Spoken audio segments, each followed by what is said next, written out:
Salam, guys. It's Brunstein 3 here. Alright, let's do it.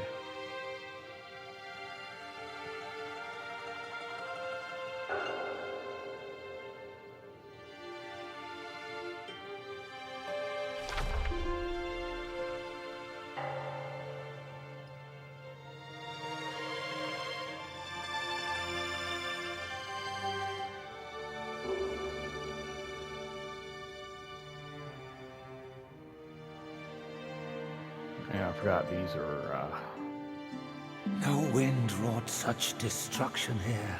The Samadhi wind brought only malice here. Vajras and Arhats before the yellow wind shivered. Mounts of bodhisattvas, a lion scion and an elephant white, in fear quivered. A wicked Yaoguai of fierce might followed a discerning master. It was his blessing, but also became his curse.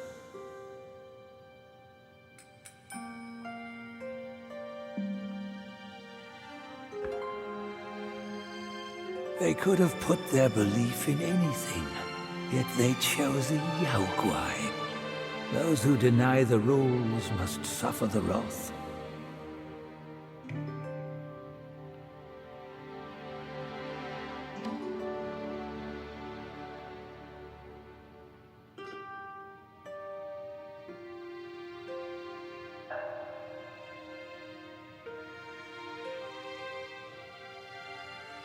On a white deer or a green bull the celestial courtiers mount. On a cyan lion or a white elephant the bodhisattvas ride. This great beetle, too, could be someone's mount.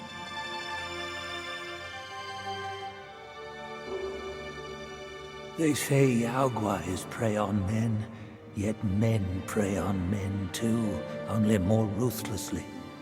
A fair trade in that tiny well?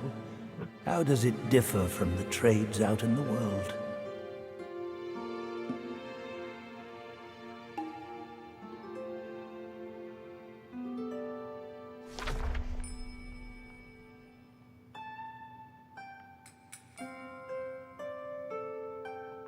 Which deities do most abound upon the earth? The keepers, surely. Though humble in rank, nothing in the mortal world escapes their eyes. You'd be wise not to spurn their kind, for who knows what powers stand behind them. A fine guardian for Guan Yin he could have been, yet he came back here to daydream immortality. Sadly, he had the greed, but lacked the pluck. He could fool his followers, but not himself. His destiny was sealed the moment he donned that band.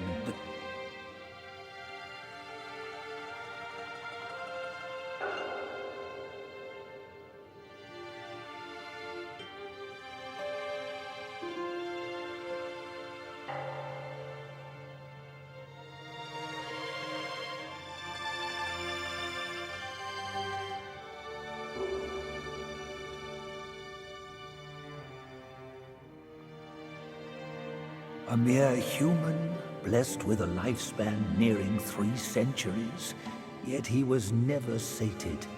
He just had to seize that one Kasaya. Centuries of devotion undone by a moment's greed. In the end, a lost soul became him.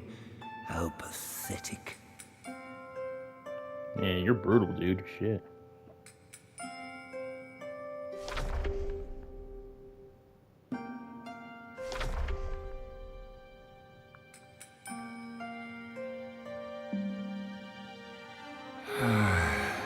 Not a soul can fathom his mind.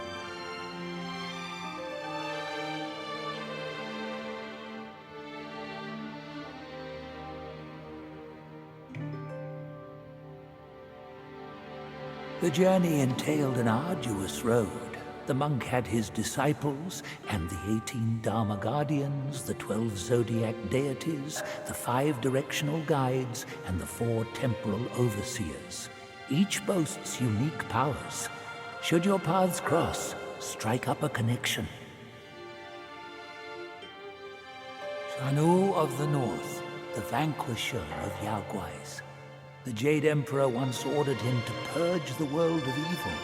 The turtle and the snake were his generals back then. Alas, the snake general can no longer join the ranks, and Shanu is no more. An edict for rats turned a son against his sire. Vowing to draw the line with Yaoguais, he left his home in fury, never to return. Now an old grudge lands him caged, and he recalls his home at last. But with loved ones lost, where can one find home again?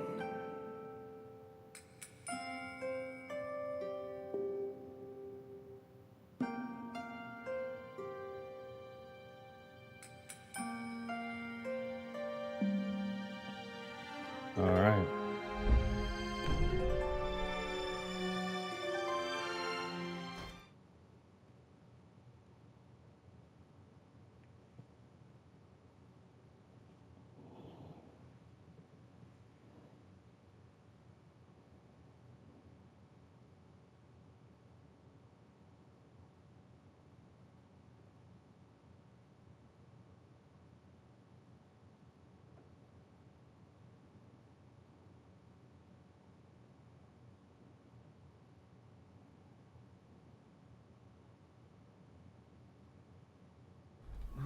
My friend, not gold.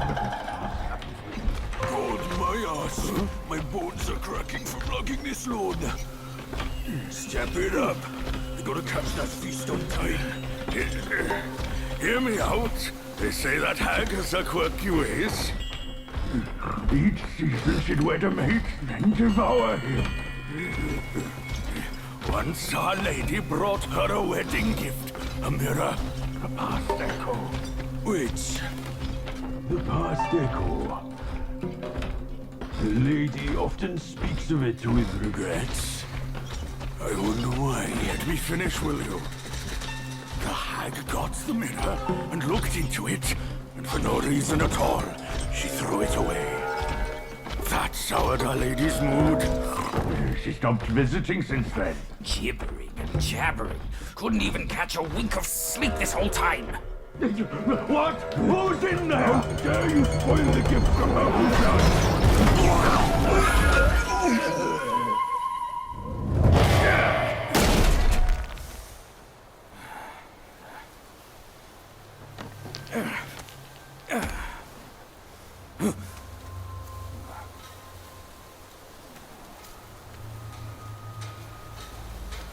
No place to find peace these days. Hey! Lovely! Why don't you come down and join us?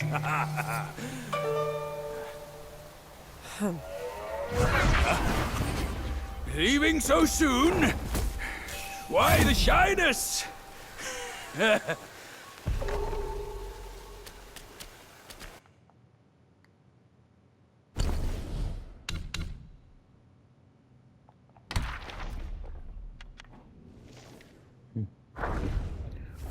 Wukong Lesser Guai, gaping mouth, round belly, born in complete, bulky form, craving and chasing tasty treats.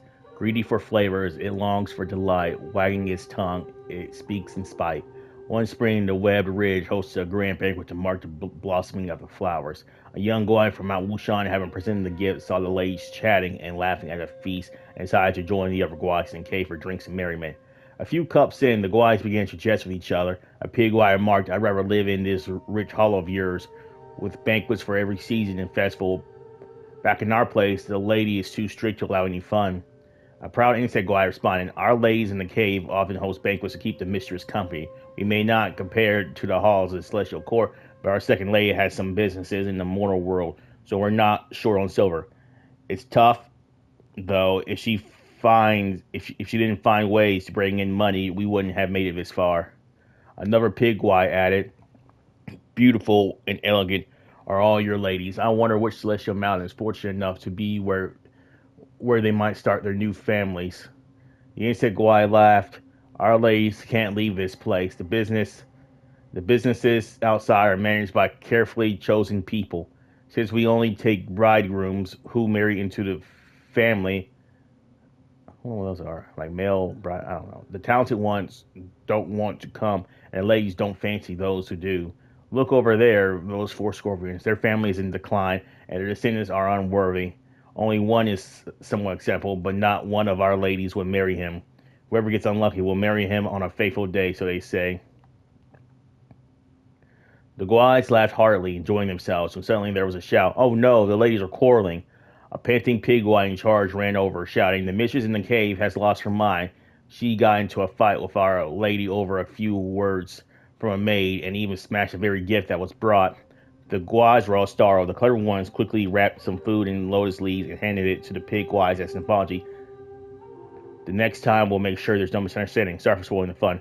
Alright. The pigwise took the food and hurriedly followed the steward out, asking what exactly happened. Who knows? It's all too odd.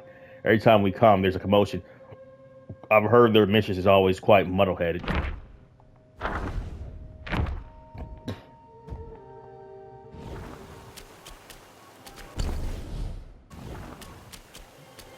Yeah, so we got Baiju with us again.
I'm gonna come back, I gotta upgrade all my shit.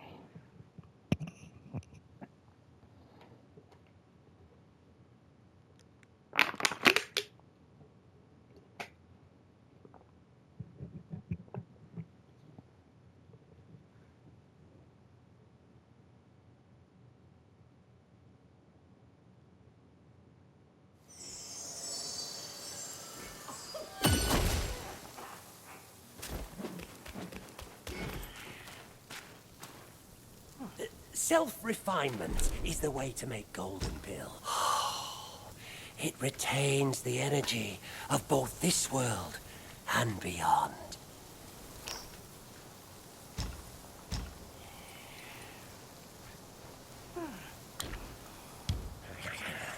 From yin and yang, see from without to craft pill.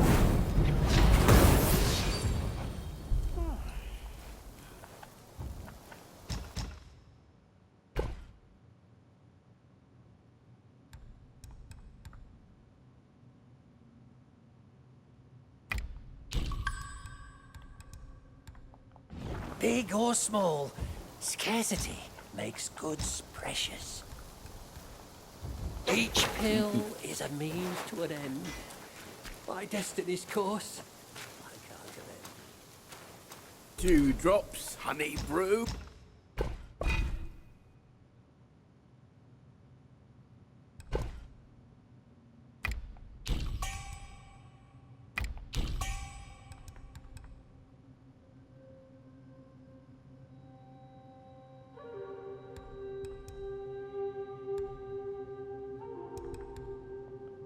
Sheep curd. Drink all.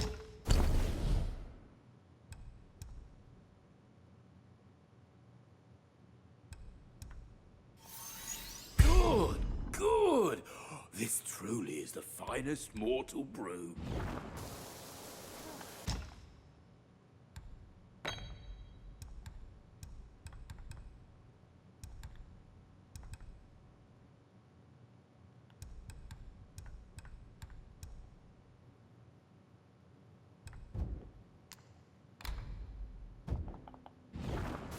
Next time, down a few mouthfuls in one go. It's delightful. Cheers. Bring anything.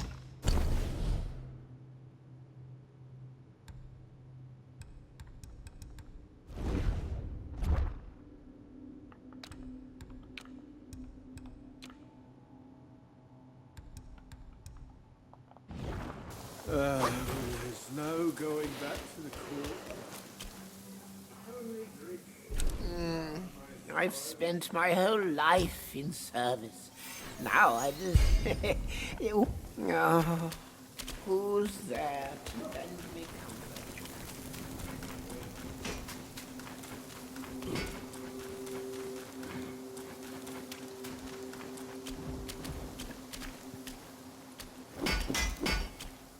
What's fair to the eye may prove foul to handle.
All you lean on is a big straw. Alright, I'm sick of that guy talking shit. Go fuck yourself, dude.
You might see some pigs down there, I think.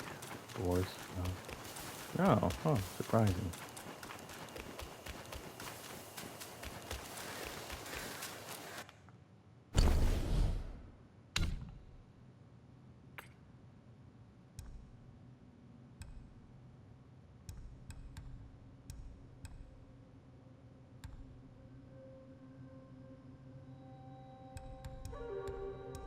Oh, these are crafting materials. Shit.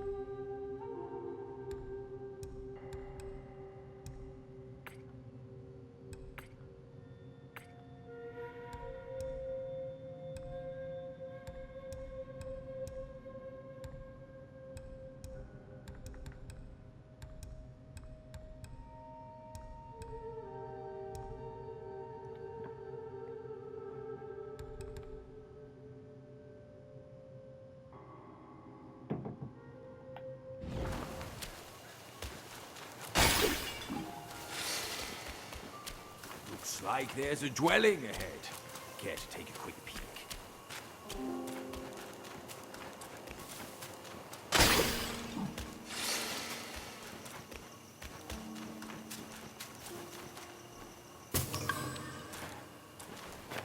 Live in this forsaken place.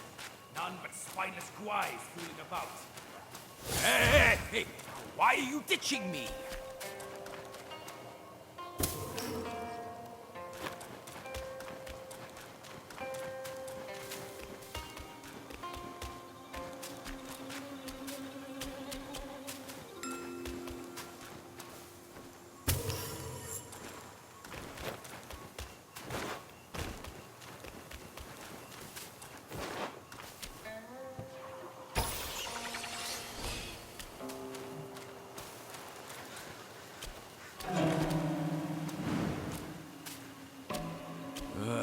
This place still looks the same.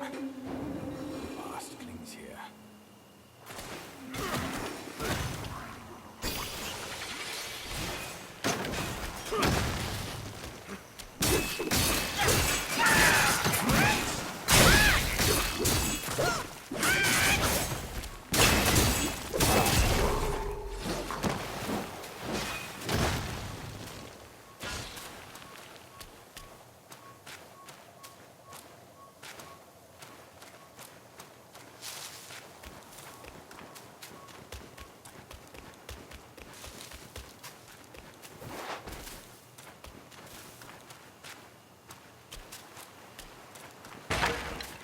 You restless monkey! I was talking here!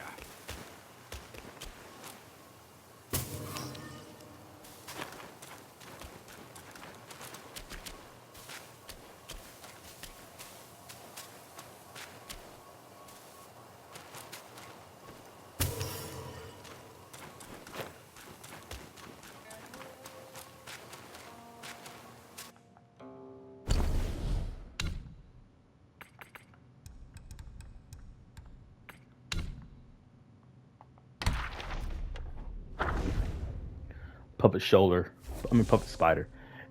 In the shadows lurks a fiend with nose and mouth askew, fangs sharp, poison thickly drips a wicked brew. Ears just out in grotesque display, forehead broad and low. 8 eyes gleam with marvelous light, in darkness they glow. Long ago, a woodcutter lived deep in the hills. One day he went down to a market fair and saw a puppet show. He loved it and yearned to see it again. One day, as he cut wood, he heard shouts of glee in the mountains. He followed the sounds and saw a mob of Yaguais reveling together. Despite his fear, curiosity urged him to climb a rock to watch them from afar. The Guais were gathering in a circle, watching an acrobat show. Too far to see well, the woodcutter could only discern a red-clad Guai rolling twin blades and dazzling spins and flips. The entranced woodcutter crept closer. He saw the acrobatic Guai had legs tied behind his back, strings dangling from its feet. In a flash, he knew it was a puppetry trick. He claimed a large tree for a clever view. The Guai had an ugly, comical face. The woodcutter, this spectacle was even more amusing than the finest plays at the market fair. He watched spellbound. A chill on his back jolted him out of the reverie. Reaching up to check, he found his fingers corroded in green spittle. Looking up in horror, he was greeted by a myriad of eyes staring down at him. There in the treetop dangled a violent spider, its legs threaded with silk, tugging the distant puppet Guai to and fro. The woodcutter yelped and fell from the tree. At that, the spider paused, and the gathering of Yagais turned as one to glare at him. Stricken with horror, the woodcutter fled, and upon returning home, fell gravely ill. No remedy could ease his suffering. He wasted away and soon died. Shit.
Lantern holder, when night falls deep, his light shines down. Summoned is a yin, suppressed is a yang.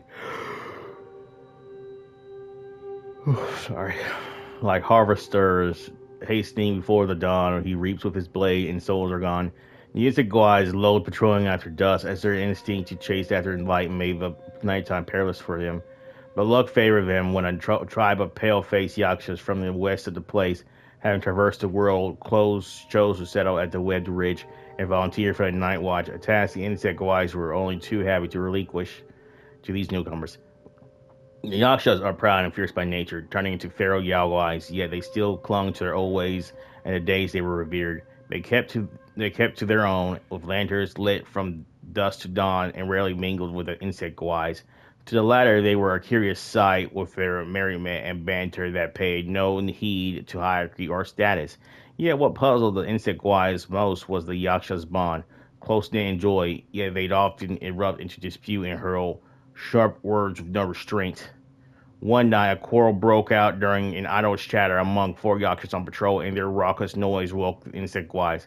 Why must you carry on as this? The insect guys rushed to meditate and persuaded them, arguing one moment and chumming the next. Why not treat each other with proper respect like we do?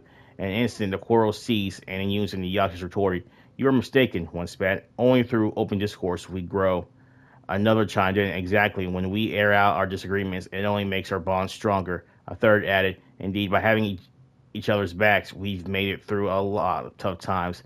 Our harsh words don't mean any harm." The last concluded, "Unlike you insect wise, we hide no secret grievances under the guise of harmony."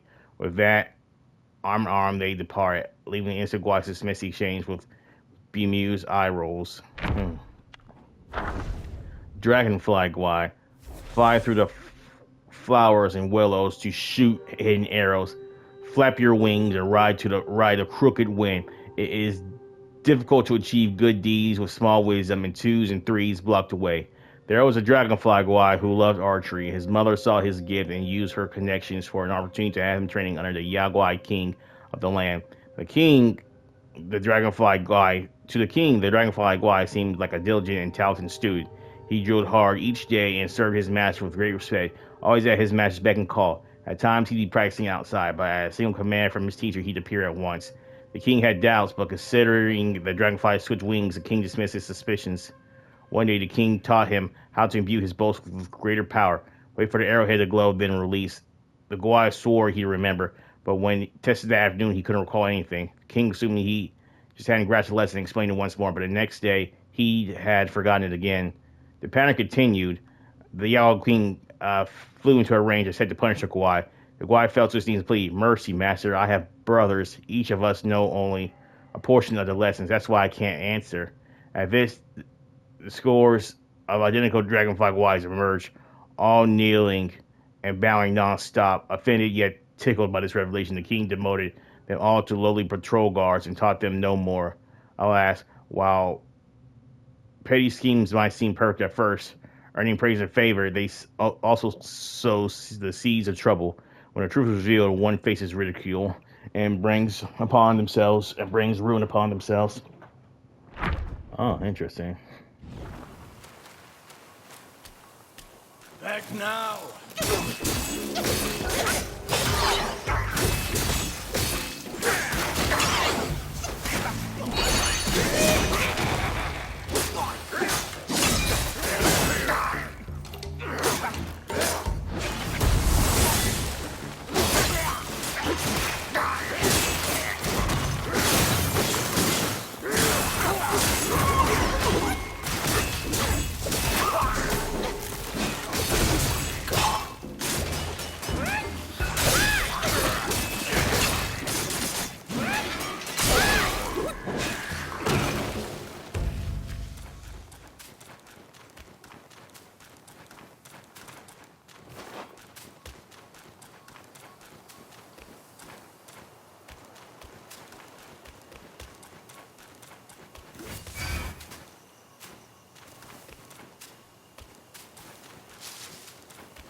Beetle Captain. In time's relentless grasp, he toiled and strived, yet pride and temper left success to pride. His gray hair had done him no good when Hoover stole his merits as he should. Unlike the bee, wasp, hornet, cat-lid, roach, cockroach, grasshopper, and dragonfly, the adopted sons of the spider ladies, the beetle captains earned his rank through his own valor. Perhaps this was what made him stubborn, quick to anger over slights to his status.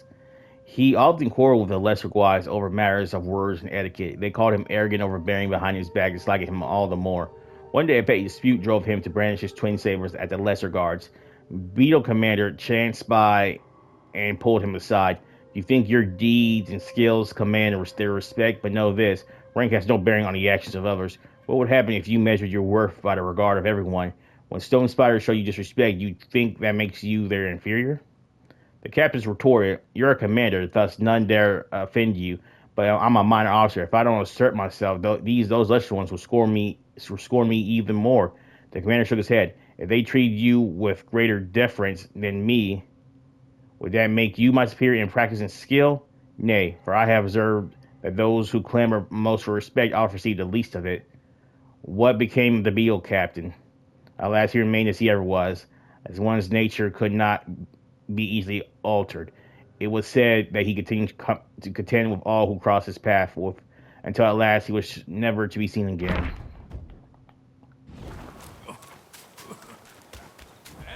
Hey, why are you...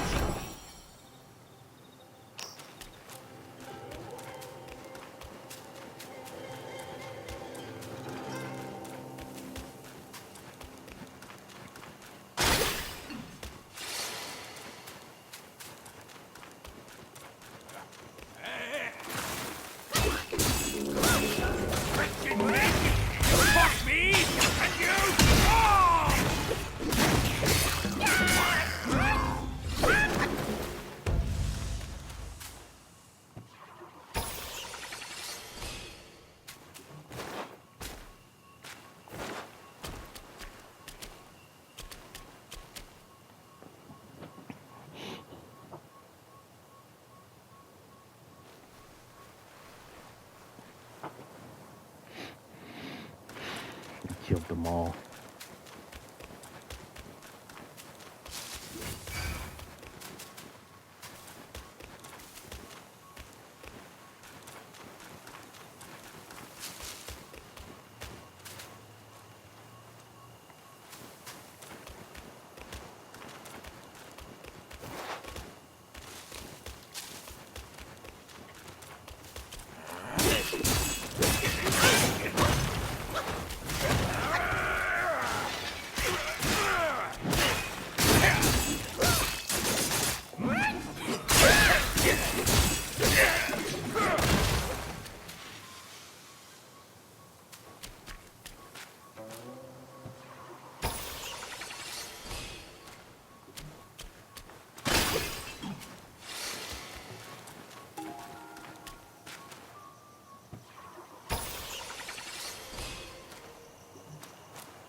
Open that chest, quick! There must be treasures within.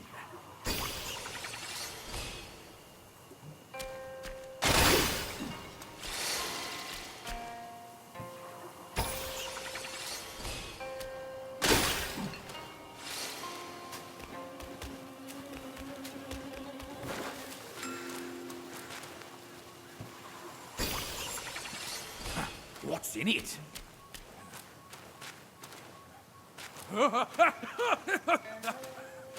What petty guide has...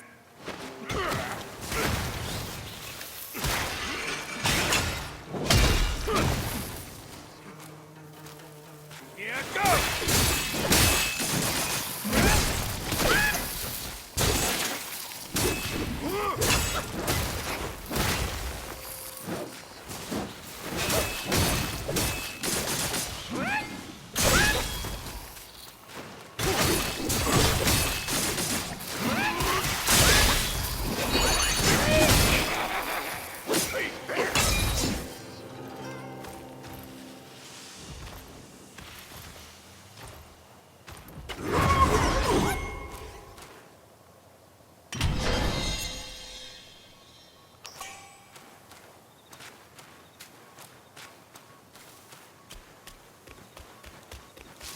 No damn great treasure. Fuck you, man.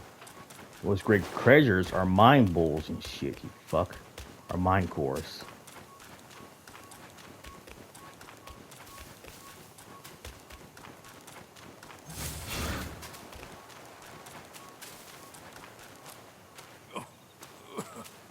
A tight squeeze.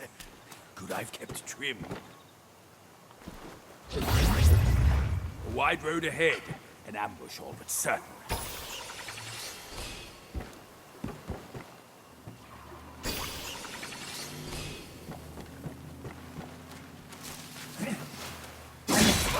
Who goes there?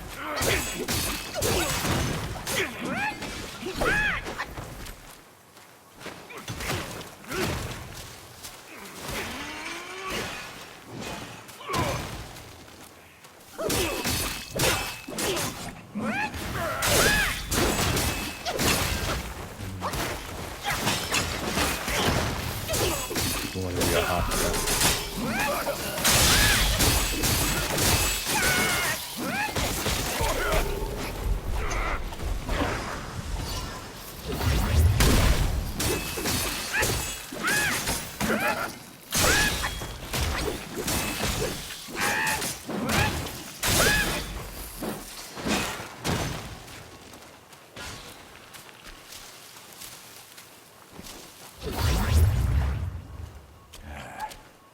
I can't believe there's a fruit I've not tasted. You can push your luck against my ring! That's nasty poison!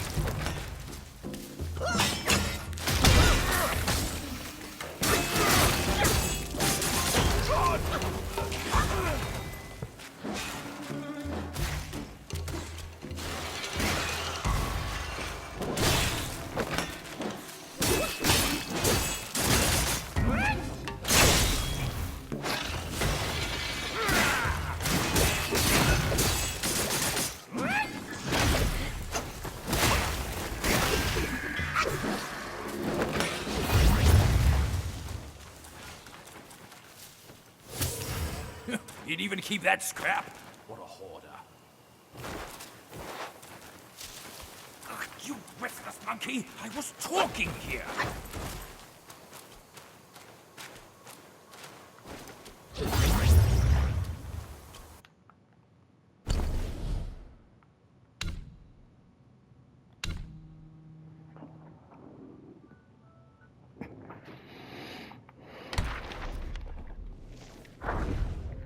Stone spider, a small and humble spider.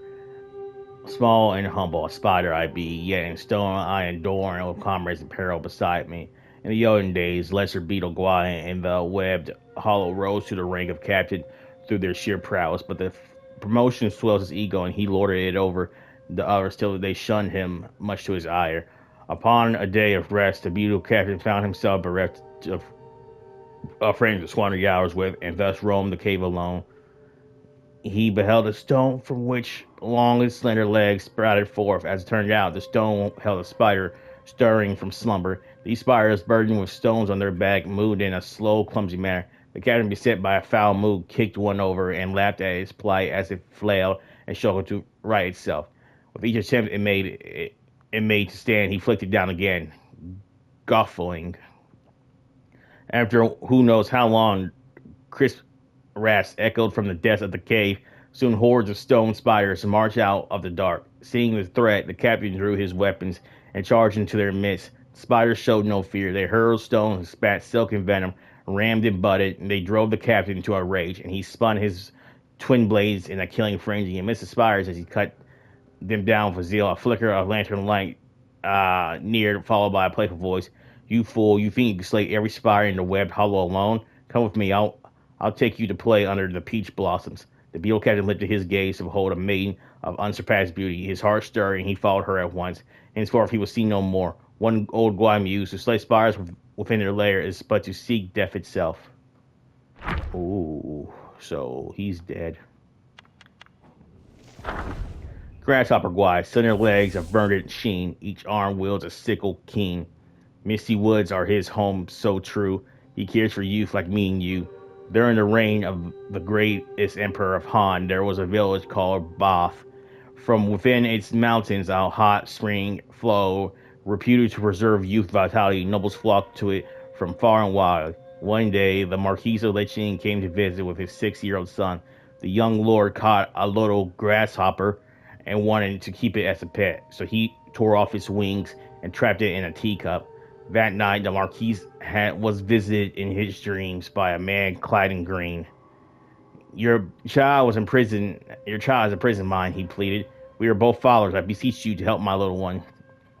The next morning, the Marquis summoned his son, inquired about what happened. The boy, who feared his stern father, only provided vague replies. Thus, the full story remained elusive to both. That night, the green-clad man revisited the Marquis's dreams within twin swords at his waist. He warned, if you don't return my son, you'll never see yours again. The Marquis woke with a start and rushed to his son's bed, only to find it empty. Servants scoured the village, but found no trace. Only young lord's page remembered the bug catching. He rushed to the study, found an overturned teacup, and gently released the grasshopper onto the grass. By noon, the young lord returned home safely, yet his hands were red and swollen, and he couldn't stop weeping. When questioned about the events of the previous night, he sobbed, I dreamt of a man in green, a Greek jumper. He carried me on his back and hopped a few times. Then I didn't know where I was. He scolded me for harming others and shook my palms with his swords 20 times. When asked how he came back, he was unable to answer, overwhelmed by fear. Alas, it is said that all beings love their young. A truth that spans the world. Even Yaguais, it seems, are no different. In the late years of the Han, the hot springs and baths suddenly dried up, and said Guai sprouted in the hills, so the villagers moved down the mountain. A decade or two later, the area came to be known as the Wood Ridge. That's fucked.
There's a nice shrine here, kid.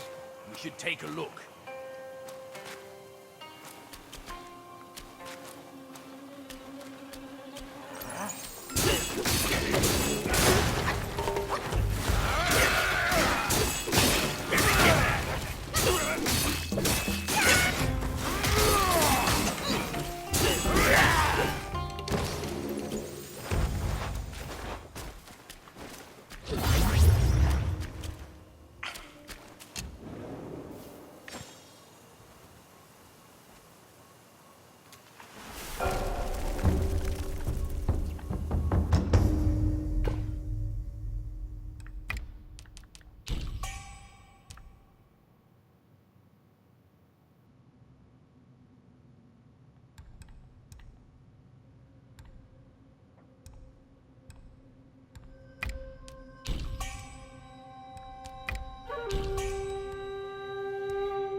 He's a fool.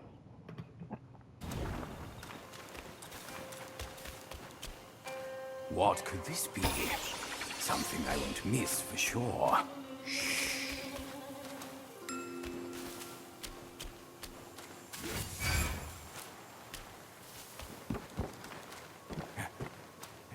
Heard someone telling a story in there, I think.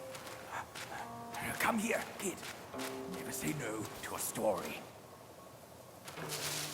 I can't make out the words from behind these walls. Let's get inside.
Puppeteer, can you discern the outer guise?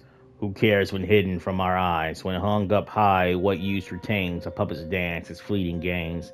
Tales told of Zhu's estate and the Wedge Ridge, the ancestral home of the wealthy textile family in the kingdom of Zhuzi. Rumors claim the estate housed vast amounts of gold and jewels, but those riches were never found. In the kingdom of Zhuzi lived two thieves who called each other brothers. The elder, a broad and forthright soul, the younger, a handsome colored spirit. Fleeing a warrant, they sought Zhu's estate in the mountains as their next target, as well as a hideout. For days they scoured the hills, their rations spent and their hope lost. Weary and famished, they chanced upon a tea hut. The young thief called out, "Let's rest there, brother." The elder replied, "We've seen no one for days. How could there be a tea hut?" But driven by hunger, the young one hastened toward it. The other chased after him, pleading. They tussled after they entered the hut. Crude and dirty, it had rough log tables and stone tools. There were no patrons inside, only a hunchback old man with a crane brewing tea. The young thief asked, "How do you sell tea here with no one around, old man?" The old man pointed to a dim village behind the hut. "This humble one lives in a hilltop village. This hut serves but to eke out my living." He then served two bowls of thick, strange-smelling brew. The young thief reached for one, but the elder stopped him and asked the old man, "Do you know of the Jew's estate?" The old man grinned. "It lies within the village. Drink your tea, and I shall guide you there." The young thief beamed. The elder grew warier. He snatched a bowl from the young one. "I should try it first." With that, he downed it in one gulp. No sooner had the tea hit his belly than he collapsed, writhing in agony. The young thief turned to the old man, only to witness his true form, revealing a hunchback, cane-wielding creature, its body entangled in silk. Lifting his eyes, he saw a colossal spider perched in the rafters, tugging the strands to prompt the bug to tap its cane with a resonant ting-ting. At this signal, the stone stools shifted and furrowed their legs. They became little stone spires. They spat silk at the elder thief to entangle him. At this sight, the younger thief turned and fled, as if he had not heard his brother's pleas for help. God, that's fucked up. Left his brother. Alright, guys, saw your first one here. Bronson 3 out. Peace with you. Dan, who knew? See you later. Bye bye.